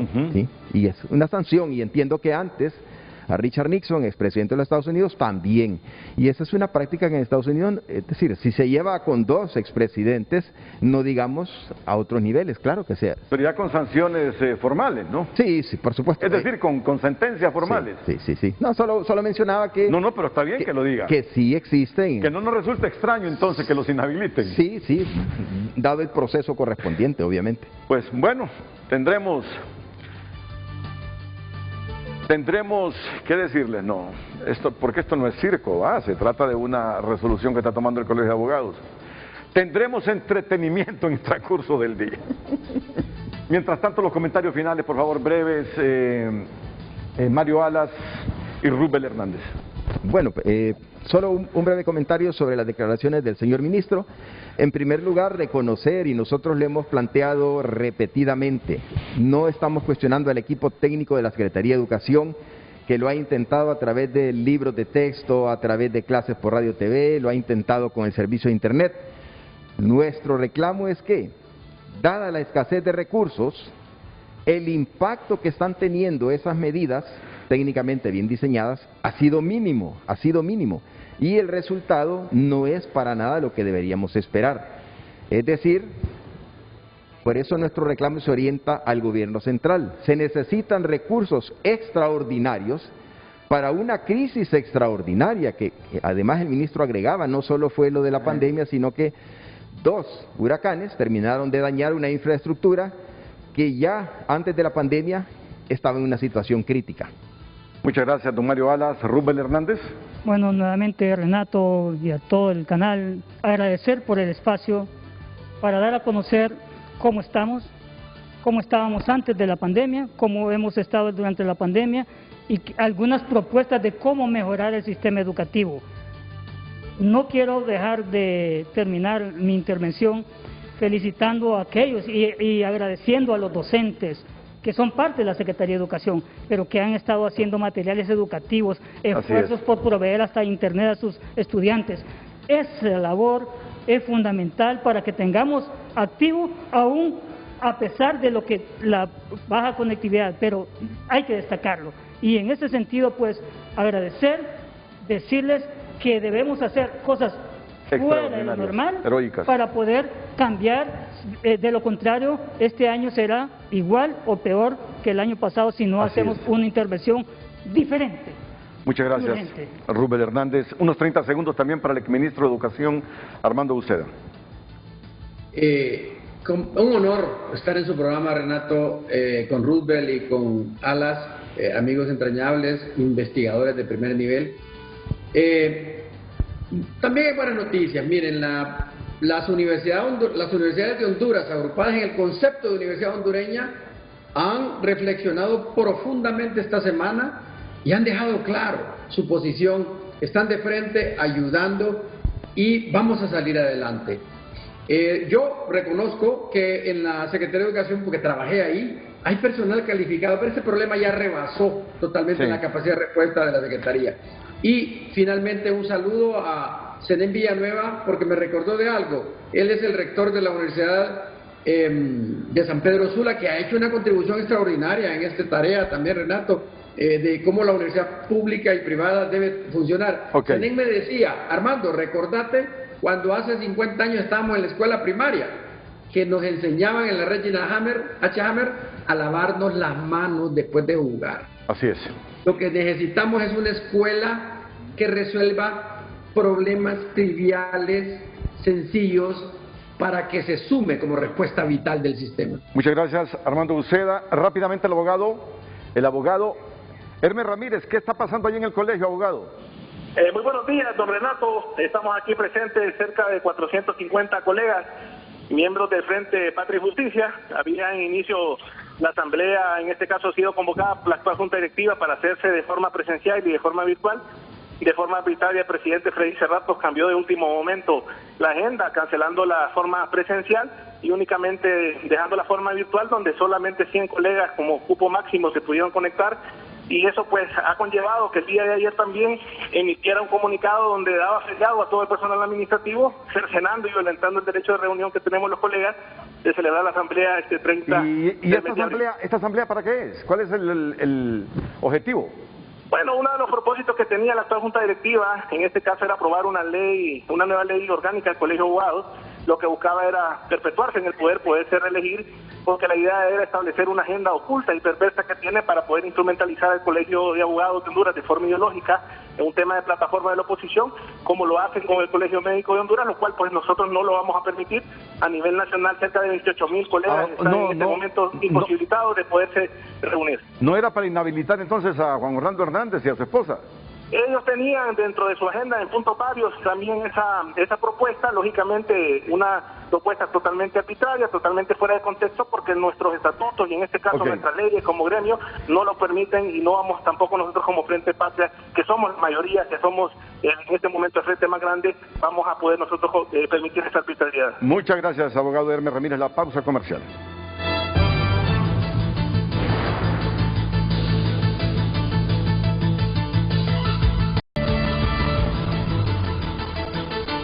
A todos, muchas gracias, buenos días. Seguiremos con este tema fundamental para el futuro de Honduras.